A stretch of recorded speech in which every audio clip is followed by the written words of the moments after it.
This is Flipping the Script podcast, the soon-to-be #1 leadership podcast for purpose-driven leaders and great guest experts who give us a unique insight into what leadership looks like behind the scenes. I'm Shalia Stafford, your host, and I'm committed to helping you lead your challenges using leadership strategies to gain new perspectives, fuel your growth, and transform the way you execute on your success. Welcome back, everyone. It's Shalia here. Today, we're going beyond the surface level talk to explore a critical challenge that most well-intentioned leaders will face throughout their career, and that's burnout. We're kicking off today's episode with a global perspective all the way from London.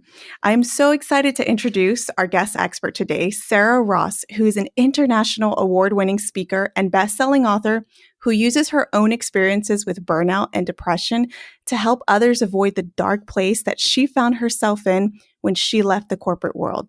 She founded Your Reason to Breathe as a way to show those burning out at work that there are steps that can help turn the dark and depressing moment into an empowered and fulfilling life. Sarah, thank you so much for being here with us. Thank you for having me. As a tradition here in the show, we like to kick off the show with a little fire away question so our audience can get to know you a little bit better. Shall we fire away? Let's go. What is something you are curious about right now? So at the moment, I'm curious about sign language. Ooh, why is that? I saw a video of like a pop song with the with it all done in sign language. And it just fascinated me how you could bring across music without using tones or tempo or something like that. That's so interesting. What do you wish you would have known when you first started out? That there was a word called no. Yes, that's all of us, huh? And that actually speaking up that you wouldn't be able to achieve something, to not necessarily say, no, I can't do it, but to say, can we look at the priorities of some other things so that I can do what needs to be done now, would have been a really valuable lesson. So what is something that makes you uncomfortable? Shellfish, oysters. Oh, I don't blame you on that one. Even just the thought of it. No, that makes me uncomfortable. And I think I can probably answer this question with knowing that answer now, but what is something you'll never do? Order oysters. If fish has been cleaned or, deveined, then that's fine. But when it's just open the shell, squirt some lemon on it, and then slurp it, no thank you. No, I'm with you on that one. I can completely, that's all of us. Let's just put it there. We'll agree that everyone feels that way. I'm normal. Yes. So let's jump right into this because I was so excited to hear your expertise and learn more about the work that you're doing, because burnout is something that I personally experienced at work, and I know, and I've met many others who have too, but for a lot of us, burnout tends to just become as being part of the job.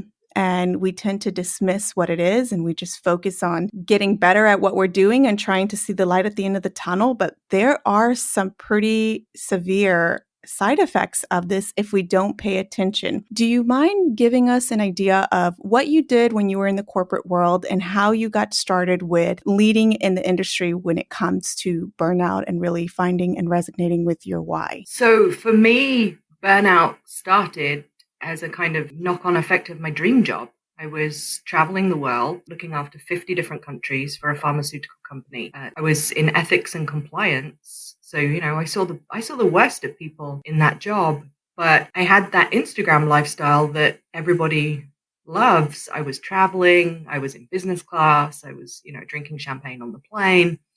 And yet my body was already beginning to say, we need to slow down. We need to look at what this is doing. In the 2.5 years I had that job, I pulled back from my friends socially. I was just never around.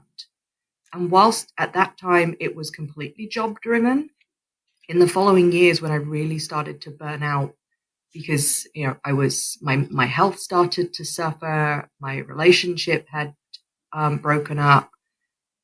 The things that I started to do were then by choice to say, you know what, I don't want to see people because I'm struggling, and I don't want anyone to guess that I'm in this really dark place.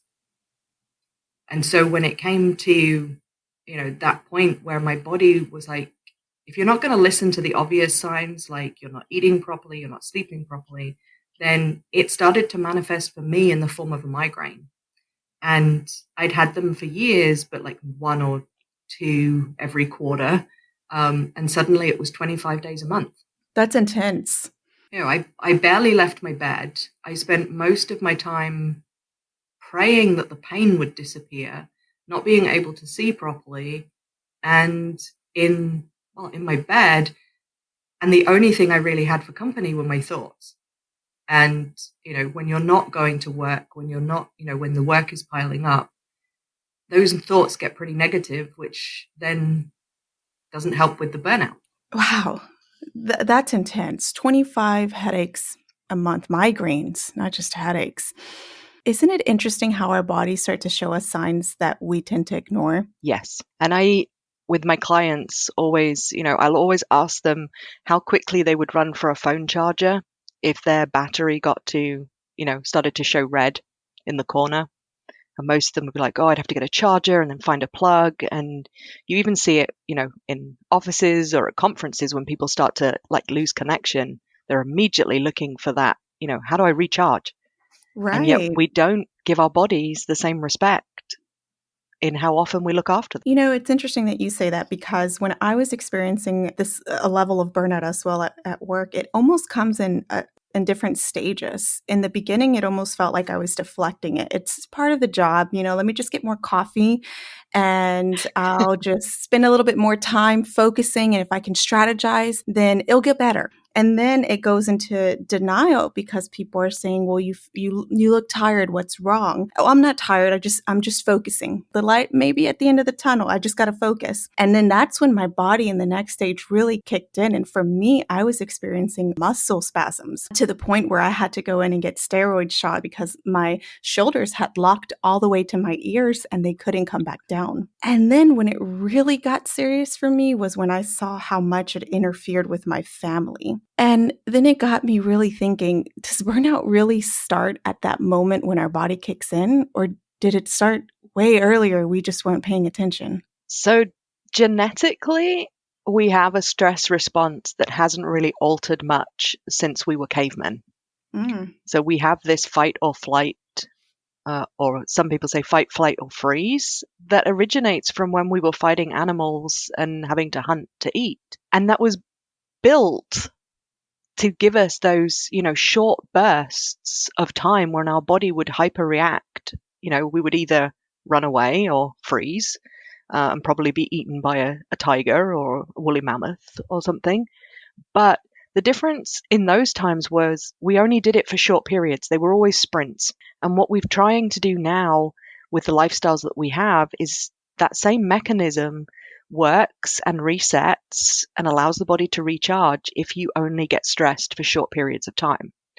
When you have chronic stress, which is, what you and I were experiencing, that's when the body can't handle that pressure and stays in that stress mode. And the problem with flooding your body with cortisol is not only the damage it can do to certain processes in the body, but that it also starts to shut down processes that you need just to survive.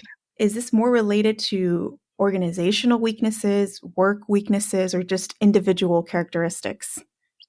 So I think the word you hear a lot is stress and resilience. And, we'll just give our employees resilience training. And it's like, there's not one size fits all. Some people get stressed just waking up in the morning, tying their shoes. Other people don't get stressed until they're jumping out of an airplane with a parachute tied to their back. So how can you deliver resilience training to people who aren't always going to react in the same way to the same situation? What it really comes down to is all of those things that you mentioned. Individuals not feeling that they can say they have too much on their plate or that they're struggling. Organizations not building in communication channels where people can say, I need some help, or that weakness or asking for help is actually seen as a strong characteristic. So how do you know when to ask for help? I think as soon as you start having a more intimate relationship, like you mentioned with the coffee machine, your phone, and you're not engaging with family, friends, is this time to start looking at how you've actually structured your life And, you hear people talk about work-life balance, and it's really simple. Get a piece of paper and 3 colored pens and literally put 1 to 24 down one side and the 7 days of the week along the top, and actually just, block out the periods that you spend with asleep, with your family and friends or socially, and how much time you spend at work. And if the predominant color on that piece of paper is the color that you've assigned to work, then you probably need to look at rebalancing some things. So Sarah, what did you end up doing in your journey? So you were experiencing a lot of these migraines. What did you do next? How did this story evolve for you? So I took a severance package because a lot of the policies that were designed to help me, the company didn't want to actually use. So I asked for flexible working. I asked for working from home. I asked to take a sabbatical. And the answer from HR and my manager to everything was no, because it meant they would have to restructure their headcount, or what if I left and they wouldn't get headcount back. None of it was about me. It was all about possible situations that might happen in the future. And what none of it took into consideration was, well, I'm at the point where there is no future if I'm in bed for 25 days a month. Wow. And so I ended up taking a severance package, and, I had left my dream job. My relationship was broken. I wasn't feeling particularly, enamored with life. I felt like a failure. And because I had internalized everything, nobody really knew that that's where I was. And so I came to the conclusion on my 37th birthday that I didn't want to see my 38th. There was just no point to it. And so I actually chose a date on which I would end my life. Wow. That gave me goosebumps. I called it my expiry date. There was that you date. You even had a name for it. I even had a name for it. And this is where it resonates with the work I do now, is that I'm a very logical thinking person, very left brain. And as long as I had this plan and this date in mind, then it got a little bit easier for me to go through my everyday. Because, it was like, well, I've planned how, I've planned when, I know where, nobody knows about this, so I'm good. I've set everything up in advance, power of attorney over my bank accounts, over my apartment. Oh my goodness. So, it's almost macabre in the way I had gone about it, but everything was taken care of.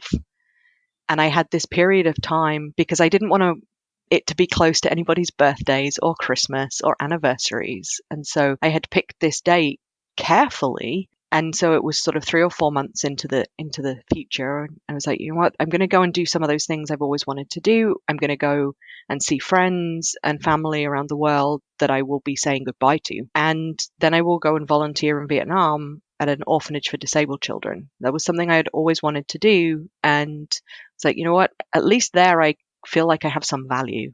I can give them hugs. I can make them smile. I can color in with them or build Lego. And so for me, that was the place that I wanted to spend those last days. Wow. Did you end up going? I did. In total, I was in Vietnam for 4 months. The date would have been at the end of 3 months, but Christmas Day, because I was going to be away for over Christmas, I somehow came to the conclusion that my last Christmas should be as Santa Claus. And so, I went to the Christmas street in the capital, Hanoi, and there was a Father Christmas suit that fitted me perfectly. Now, I'm 5'10" and quite a big girl, and so I couldn't even buy shorts and a t-shirt in the market. And yet here was a whole Santa costume, just, as if it had been made for me. And so I spent Christmas Day as Father Christmas, handing out chocolates, sweets, having my beard pulled. I spent the afternoon with some Vietnam War veterans. I believe we were reminiscing about their experience with Santa Claus when the Americans were there. We didn't have a common language, but we had biscuits and bananas. And I spent most of that day smiling, happy, which was such a almost foreign concept for me by now. So that I was like, wow, that was a pretty good day. And I hadn't had a pretty good day in a very long time. And just as we went to leave for the evening, the staff actually came and told us that one of the little girls was very sick. She was not expected to make it through the night, and that we should say our goodbyes before we left for the evening. And so I went into this room that I had never been in, and there was this little girl lying in a crib, and I leant over, and she put her hand up and put her fingers in my beard, and I watched her breathe. And, that little girl, she's 4 or 5, and she's tiny, and she's still fighting for every single breath, even though she's only got a couple of hours left. And I think that was kind of one of those light bulb moments. It was like, I have everything that she could ever want. I'm educated. I've traveled the world. I have a family. I'm well. And yet I'm planning to give up. And yet she would give anything to be able to breathe for a few more hours. And so that was the point at which my life changed. I found a reason to breathe. And that's what she gave me. And then as part of the, healing journey that followed from that was to actually find what it was and how it would be me helping other people in a similar situation. Wow. I mean, there is just so much to peel back there. What was going through your mind when you were on the plane traveling to this foreign country, knowing that this was going to be one of those the moment thinking it was going to be a final chapter for you? Did your family know what was going through your mind? No, I had told absolutely nobody that there was a plan. I had worn a mask for months. I could always blame it on a migraine if I didn't go for dinner or meet up with people. In fact, people almost stopped asking because they were like, "Oh, she's probably got a migraine." I hadn't told anybody of what I was planning to do. It was very much, I didn't want to disappoint people. I didn't want them to know I was struggling. I didn't want to feel like a failure. And if I told people that's how I felt, I didn't want the pity or anything. "Oh, you're not. It's just a bad period," or whatever. And I didn't really see a way out of it other than, my plan. And I think on that plane ride there, and I was traveling business class because I had a air miles account that I was slowly going through. You just kind of sat there and it's like, this is my last plane ride. I'm not going to get, when this plane lands, I'm not getting on a plane again. What was that journey for you afterwards? What did you learn about yourself? And you've really done the work to dig to the root cause of where this all began and how it evolved, and now where this is taking you and how you're leading in this industry to help other executives and organizations who are experiencing burnout. What were some of the biggest lessons that you learned about yourself? So my journey back was slightly unorthodox in that I actually started working with an acting coach. Oh, that's different. Yeah. So that Christmas day when I went back to my room, there was only one business card in my wallet and there was only one book in my room. And it was from this acting coach that I had met shortly before I got on that flight to Vietnam. And he had said to me during the session that I'd worked with him, "I can help you make your dreams come true." And he was the only person I remembered saying would help me. Now, I know from conversations, when I finally opened up about my story and have, told my family and friends, that any one of them would have helped me if I had asked. But in that moment, he was the only one that had openly said, or that I could remember had said. And so I started going to these acting masterclasses. And for the first one, I think I was like, well, I'm a businesswoman. This is just, I'm doing this, but it doesn't really apply to me. And then in a very short space of time, realized that what I was learning was how to dream and how to see the world from a values perspective and a people perspective rather than just numbers on a spreadsheet. And that was the biggest difference. My coach had me get up on stage in Rome and sing "Let It Go" from Frozen.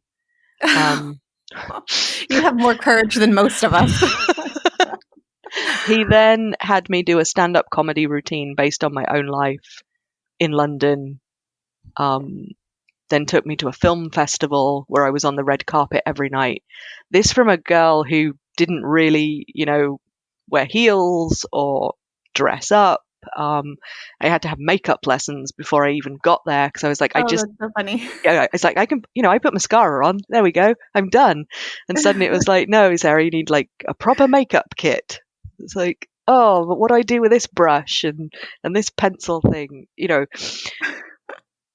And then, a year and a half later, I was at the Oscar parties, which was just crazy. But again, it was being surrounded by people. My classmates, would take any job or do anything to get an audition or to have a meeting with a casting director. And it was like, you don't see that in corporate. Everyone has a goal or an objective, but nobody's dreaming. And it was that, to me, was the biggest change. I was like, you know what? There's a dream for me. And that was to eradicate burnout, to never have to read that somebody had done exactly what I had been planning to do, to make sure that it never gets to that point for them. What point in our lives do you feel that we start to lose that ability to dream? Because as children, we develop that through our imagination and the stories and play. For you specifically, when do you think that you lost the dream and you just got stuck in this go, perform, strategize, and keep moving up the corporate ladder? I think as soon as I applied for my first job, even as a law student, I still had all these dreams about saving the world. Yeah. But I wasn't planning to be a lawyer. And then I started to apply for training contracts to become a chartered accountant in the Big Four at the time. You're like, yeah. And I think at that point, suddenly it became, well, this training contract is for 3 years. At the end of 2 years, I will have passed all the exams. At the end of 3 years, I want to be made assistant manager, which means manager 2 years after that, possibly senior manager, earliest 2 years after that, and then managing a team and partner at 35. That was the kind of career path that you were given and told even as you started the job. And then as it would get to the point, it was like, you know what, I want to earn more money, or I want a different title, or I'm not getting the promotion here. I'll just shift to another company that will give me that. And I don't think any of them were really about dreams. It was about small pieces. I went and worked in Tokyo for 6 months for Walmart and saw different culture, different language. I was like, you know what, I want that to be part of my job. And so I came home from that assignment and started looking for jobs where I would be using my German. I was fluent in German, and about a year and a half after I came back, I moved to Switzerland for 10 years. All of those things driven by what is the next job? What is the next job title? How do I go up the corporate ladder? But never really thinking about anything else that was of importance to me. I know for a lot of the purpose-driven leaders that we have listening to this, a lot of them are working relentlessly to climb the corporate ladder. They have the titles, they have the pay, they have the experience.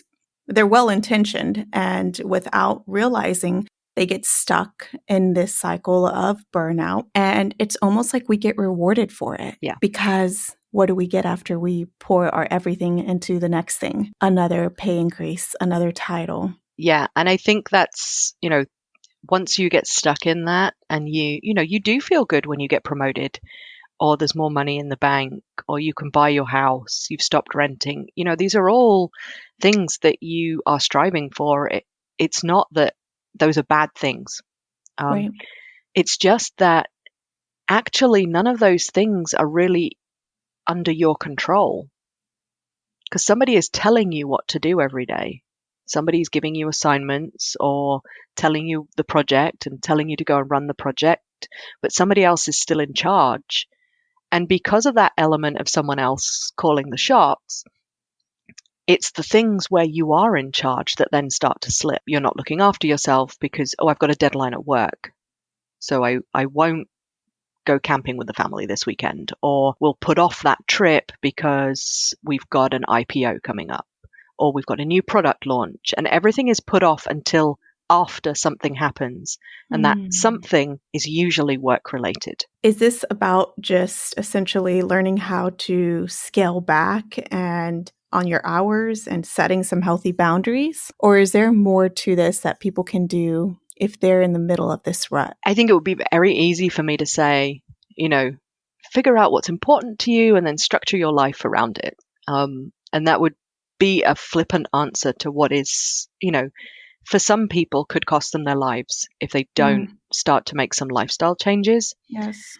I think looking at your values and what's important to you, both professionally and personally, and then looking at your job and seeing where those align. So for instance, integrity was a big value of mine, and, clarity. And yet I was working for a pharmaceutical company who, when I joined, it was, you looked at their mission statement and that aligned with everything that I wanted to do. I wanted to help people. Right. And then gradually, as I worked for them for 7.5 years, you realize that everything they say also has the tagline of at the right profit margin. Right, right. And suddenly, when I started going through my journey, it's like, why didn't it work with them? And it was because of this extra piece, because money had never been a value driver for me. I chose my jobs because of companies I wanted to work for, not because they were paying me the most money. And I ended up working for a company of whom money was probably one of the most important things. And so we had a disconnect there. And you can choose to take that two ways. One, you leave that company and find a company who is aligned to your values better, or you make the conscious decision to stay there because, it offers you the security, which is important to you, or it offers you the benefits for your family. So you are getting medical and dental and, gym membership, for instance. And if those things are important to you, then you are making the conscious choice to fulfill those values by staying in an environment which in some areas is not actually aligned with you. But for some people, that's a trade that they're willing to make. It's just about building up the other areas that say, the other thing that is important is that you see your son or daughter, pitch baseball every weekend. So making sure that that becomes non-negotiable. You won't work at the weekends on a project if it means sacrificing family time, or it's important for you to be married or in a long-term relationship. Well, that's going to need you to work on that as well. How many people do you find have their values defined and are actively working at expressing those values, or maybe even testing them under pressure? I think people know what's important to them, but I don't think people go down to the granular level of which part of it is that is the most important. So people will say, well, family, security, and health. And it's like, yeah, but what about those things? Yeah. Family, that I'm still married, I'm not divorced. My kids are in good schools. My kids are flourishing. We take vacation every year. It's kind of taking it down to another level and saying, okay, well, what does success look like in the value of family? What does success look like in the value of health? Is it that you haven't had a heart attack and you're 55, or is it that you can still run up and down the stadium stairs like you did when you were high school football team? Right. Or are you stood at the bottom going, I'm not even going to try and go up those stairs because I might have a heart attack? I find that defining our values is such a critical part of our leadership, and it helps provide those guardrails to how we express our purpose and our impact in the world. But it certainly is something that doesn't happen overnight, and it's not black and white where you just 1, 2, 3 jot it down. A lot of it is really experimenting with it in the process. And I think that for myself, some of the places that I have found myself throughout life have been very challenging, and it's really put an immense amount of pressure on the values that I had that made me have to act quickly on whether this was something I truly valued or not, or if I needed to pivot and find out that there was actually a part of this that I valued and another part that I could work with, as an example. But just to kind of bring it back to family, it was until I was traveling a lot throughout the week. I mean, 85% of my time I was traveling. And, at first we find justifications for it, right? It's going to help the family and we're going to be able to do this and to do that. And we got to show grit to our kids. And we want to teach them it's working hard is important. Yeah, you got to teach yourself too. New experiences, all of this. And like you said, you're traveling all over places and it's this, and that. And then after so long, it really starts to internally, you get this tension that you have to pay attention to. And I started to realize I can't do this. I feel like I have to be something or someone different than what I truly value on the inside. And it was having to put that kind of pressure on that value that made me realize how much I value it. But is there anything that we can do before it gets to that immense pressure? to really practice expressing and defining and exploring our values? I think being aware that, like you say, they can be tested and that we are making decisions around how we fulfill them. And so, sitting down with your family and saying, what are our family values? Sitting down with your team at work saying, how do we want this team to function? Values are not limited to, the family at home. It could also be your project team. I had people in the last corporate job that I had parents on the team, but I also had, employees who were straight out of college and enjoying their first job. And so when you would say, we've got a deadline coming up, there were some that were going to have to make real sacrifices of time with their kids or, projects that they had ongoing at home, renovations, house moves and things. And for others in the team, it was like, oh, well, I won't, I'll just have to meet them at the bar later. It's a very different conversation, but by having the conversation about what was important for the team and what it would actually mean, going forward, how it would help our work or how it would help the environment we created for people. Right. So that everyone has, a common value of being part of that team. I love that. And you mentioned such an important part there, having the self-awareness around those values. I think that really sparked a light here in the conversation because a lot of it is just noticing what you're feeling as situations are happening around you that are giving you signs about your values, right? Yeah. And it made me think upon several things. Also, I've always had the blessing to lead many teams too. And through some of the things that they've said, it's made me realize, wait, that's actually not how I want to be seen. I remember I had someone that I led once who told me, you're always working and I want to make sure that I get you at the right time because I don't want to interrupt what you're doing. And I thought, whoa, no. I want the time to always be available for you. And I don't want to see myself as someone who's constantly working that I don't even have time for my team. Mm-hmm. And it was just noticing that comment from someone else and thinking about how I wanted it to fit in this bigger picture and in how I value the people that I led and how I do work helped me pay attention to how I'm expressing that value and if there's some changes that need to be made. Yeah. And I think you mentioned a good thing there, not having the time for them and not being available for them. It kind of goes to look at the things that you've cancelled or, the American phrase, taken a rain check on. Who have you done that the most to? Has it been your family, your friends? Is there one part of your job that always seems to take a back seat? And for me, there was one person in my team who I seemed to change their one-to-one with me every week because of other project commitments. And I was like, but there were other people in the team that I would work around their one-to-ones and, just being aware of that and saying, you know what, I commit that all the team get the same level from me, that when they have that on their calendar, they know that is their hour with me. And these are the things that we, will go through in that time. And it was more than just, where are your projects? It was about, how are you settling in? What learning and development do we need to deliver? You're looking at everything from making sure that their values are met, because the last thing you want is to lose an employee. Now, in my case, I think when you totaled everything up, it probably cost that company more than $250,000 to lose me. Mm-hmm. Yep.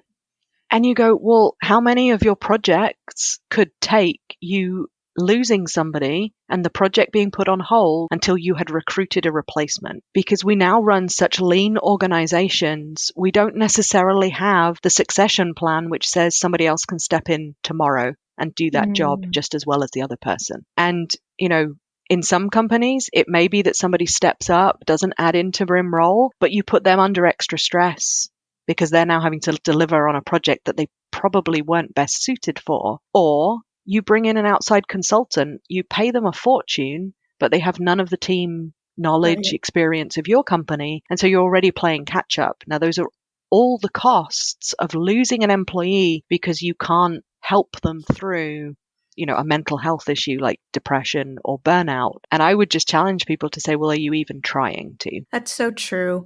And what do you see is typically the costs that organizations have to pay when they don't put systems in place to help their employees and their workforce across the nation who is dealing with burnout. And I think here in the UK, the last statistics that I saw were that 65% of all work absences are actually due to stress, burnout, and depression. So even if they're being logged as flu, toothache, that actually 65%, so 2 out of every 3 work absence is actually related to mental health issues. People just don't want to say that that's what it is. Many of us don't tend to see high-level executives such as yourself. Think of high-level executives dealing with burnout. We don't talk about it. Why do you think there's such a stigma around it? I think that nobody is willing to have a conversation where they say they're struggling, because so much, and it's very prevalent at the sort of senior exec level, the C-suite, yes. But it does go down further into the business of,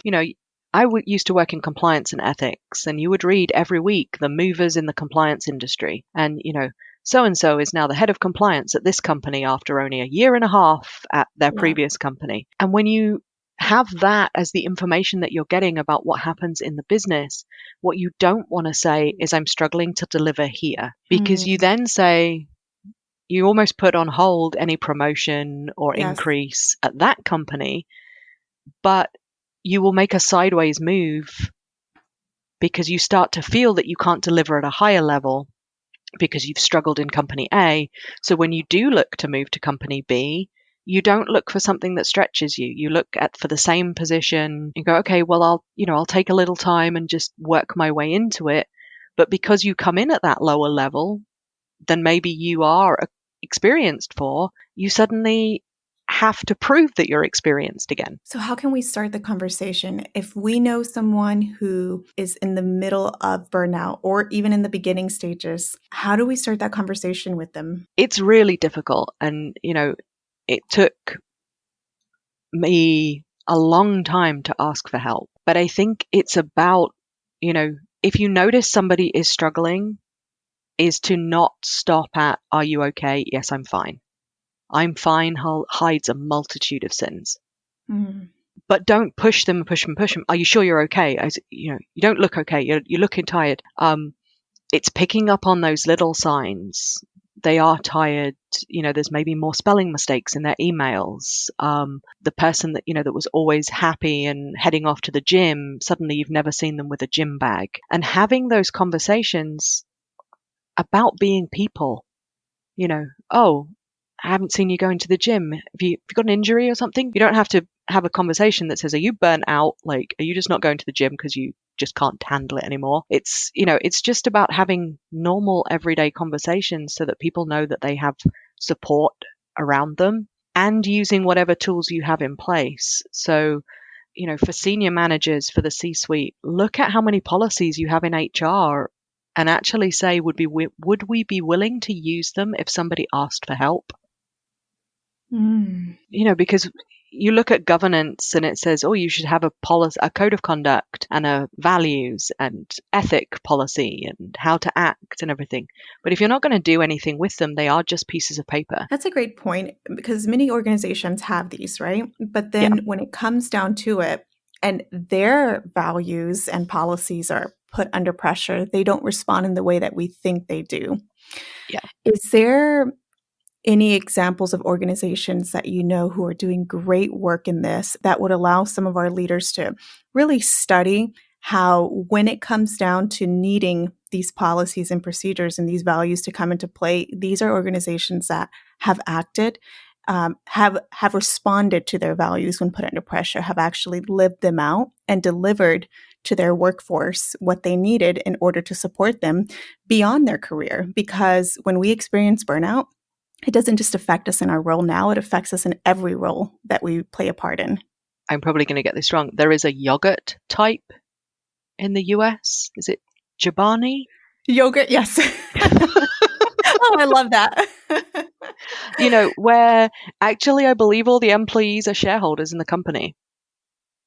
There is also a company where the CEO cut his own wages so that everybody and his staff earned a minimum. I believe at the time it was $50,000 or $70,000. Now, it may have been US, it could have been Canadian, but setting up the culture where people aren't struggling to provide for their family means they can be more productive at work when people aren't living paycheck to paycheck. There's numerous companies that have won awards for best place to work, inspiring place to be, employees. Right. All of those are doing things slightly differently. And it's not necessarily about having beanbags and, slides instead of stairs, but it's about having those conversations. And one of the things that I talk to corporations about is your corporate social responsibility, the part that goes into your annual report, which is usually for a pharma company. How many free doses of medicine did we give?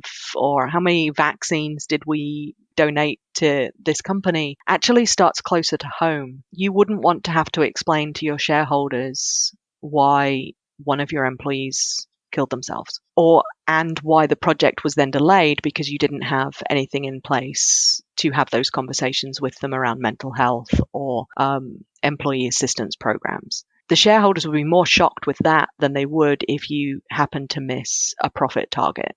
But our conversations predominantly are still around, well, what is the dividend going to be, and what is the forecast for the next year or the next quarter? And that brings up another point that you had touched on earlier, how a lot of times it's a lot of senior executives are in the middle of burnout. And if we really want to help our workforce, we have to start at the top.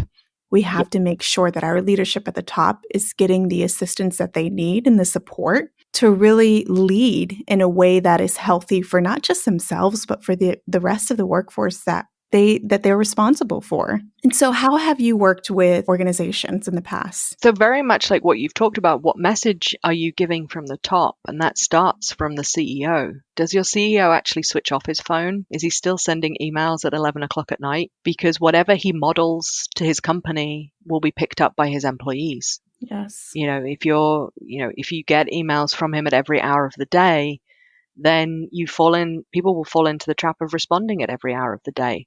Yes. There's reasons why, there's one of the big car manufacturers in Europe has actually made it company policy not to email after 6 o'clock in the evening, and employees are not expected to respond. France, for instance, has now made it illegal. They've actually passed law that says employees do not have to respond out of office hours. Wow. And those sort of things go, wow, that's interesting. That challenges how we work. But then you kind of look at things and go, yeah, but what about those people that are contracted to work 40, 45 hours a week and actually end up putting in 80 or 90? Now, that comes down to us trying to run organizations with too few people. If you have a lawyer who's working 90 hours a week, then you need another lawyer. That workload is for two people, and it's not a reflection on the first lawyer not being good enough or, not being able to deliver. It's the simple facts of these jobs take a certain number of hours to do. Yes. And therefore, are you paying people for the contract that you gave them? Or are you just saying, look, I'll give you this amount of money, but you will work every hour that I expect you and you will not complain? Because then, burnout is not an option. Burnout will happen. And you'll have people that are, trying to deliver something that contractually they're not even bound to do. Is that something that you feel is true for most of us, that we will experience burnout at some point? I think everybody will experience a period where they are not balanced. Yeah. I have a quiz on my website, and there's like 15 factors, 15 questions around, are you burning out? And it's the combination of those factors. So we will all go through periods where we don't sleep particularly well. We don't tend to have very hot weather here in Britain. And so as soon as we have like 2 or 3 days going on to a week where we have like temperatures in the 90s and 100s, none of us sleep particularly well, and we moan and everything about it. But when you couple not sleeping properly with not exercising, not eating properly, drinking too much coffee, pulling away socially, all of those combinations start to lead to burnout. But by changing just one thing, so making sure that you do rest, sleep or rest or take time away from your screens, can actually reset a lot of the other processes. So, Sarah, as we get close to wrapping up here, I do have a question for you. How did 10 pair of socks teach you to fail? As I said, I was at the orphanage in Vietnam for 4 months. In the 2 months leading up to that Christmas day, I don't really remember much of what happened. I was in a very negative place. I don't really have any memories. But in the 2 months after, as I kind of finished my time there and then went back to my life, there were a lot of lessons that these orphans who have absolutely nothing were teaching me on a daily basis. And there was a small boy who had Down syndrome and loved to dance. And he can only go outside, or he can only go to the disco that we would run once a week when he has shoes on. And so I had arrived, and he was really, really depressed. Like, he was just sat in the corner. He wasn't his normal, like, happy self. And he couldn't, like, his shoes were too big.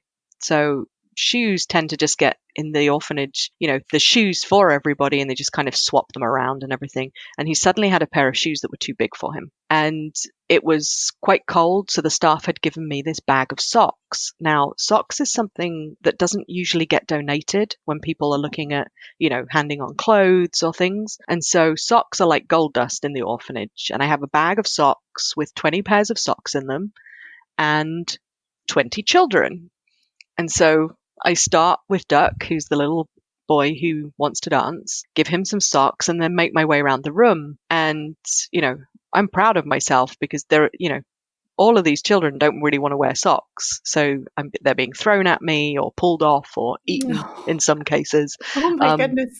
And I get to the end and I've done all 20 pairs of socks and my bag is empty, and I turn around and 10 of the children aren't wearing socks anymore. And I'm like, oh, this is a pretty bad success rate for socks. But over in the corner is Duck and this pile of socks. And he sat there and he put on one pair of socks and he tried his shoes and they didn't fit. And he tried a second pair of socks and he didn't fit. And he literally just followed that process until his shoes fit him. And he was like up and dancing and jumping. And it was 10 pairs of socks. Wow. And I realized some months later that what had actually been happening is the same thing as an engineer would go through. You prepare something, you test it, and it doesn't work, so you change one thing and see if it works. And that's all he was doing with the socks. Now, Duck doesn't really talk. He's never been to school. He's certainly never read a book on engineering, but he was following a logical process, and he got to his goal at the end. And so for me, watching him go through that was probably the biggest lesson in how to fail, because it didn't stop him. When his shoes didn't fit after 3 pairs of socks, he just went, okay, what can I do now? Well, I'll try a 4th pair of socks. And it's that attitude that many of us and many corporations need to have, instead of just, making this is the deadline and we must have it by then. It's like, well, why not embrace the failures? Yes, because failure is part of the journey. Exactly. And when we cover up that part of the journey and we leave it to just be a straight shot to success, we hurt so many people along the way who are achieving much but don't know how to recognize it in the moment. Yeah. And, of all the children I interacted with, Duck was probably not the one that I thought was going to teach me anything. And yet, over the months and, I'm slowly writing a book about all these lessons that I learned was, what? That also happens in the corporate world. Yes. We only ask the people who have the right title or have the right experience in the company. But what if, I had a personal assistant at one point, and she sat in on a project once, and afterwards she said to me, why aren't we doing this? And I was like, well, what do you mean? And it turns out she had an MBA. She was just, in order to get into the company, was working her way up through the process. It's like, so I had this resource on my team that I didn't even know about because I had never asked a question. Wow, look at that. How many times do we end up making that assumption on others? Yeah. Not everybody working in a coffee shop is just working in a coffee shop. Some of them are probably studying astrophysics or, business management. there are so many ways to find answers out there, and it all starts with just having more powerful conversations. Keep an open perspective. Everyone is a part of our journey, even those that we don't think are. Absolutely. Sarah, our leaders enjoy having their leadership challenged. Based on our conversation today, what challenge would you leave to our audience to explore with what they just learned? I would set them the challenge of, do you really know your team? And what are the values that those people have? Because, it's easy when you're the boss to stand there and say, look, if we all just stay an extra couple of hours, we'll get this done and then we're finished. But what if those extra couple of hours, someone has a soccer team that they coach, someone else is the carer for their, parent, sister, child. What are you actually asking people to give up when you ask them for just another hour, or can you just stay a little bit later and finish it? And so the challenge would be, how well do you know your team more than their title and what they do every day? So for the organizations looking to get in contact with you, how can they connect with you? So you can reach me via yourreasontobreathe.com. We have a contact form on there. My email address is also on there, sarah@yourreasontobreathe.com. So you can reach out via that. I'll be sure to include that in the show notes. Sarah, thank you so much for being our guest expert today. Your journey has been truly inspiring, and even more, your courage to step into what you were feeling, explore it, and now be a source of inspiration for those of us who are seeking to level up our leadership in the way that you have. Thank you. And thank you for having me. If you found even the smallest nugget of wisdom in this episode, share it with a friend and your friend will thank you. Let's continue the conversation with like-minded leaders and join us on Facebook at Go Flip the Script. Until next time, I challenge you to incorporate what you learned today to evolve your leadership impact.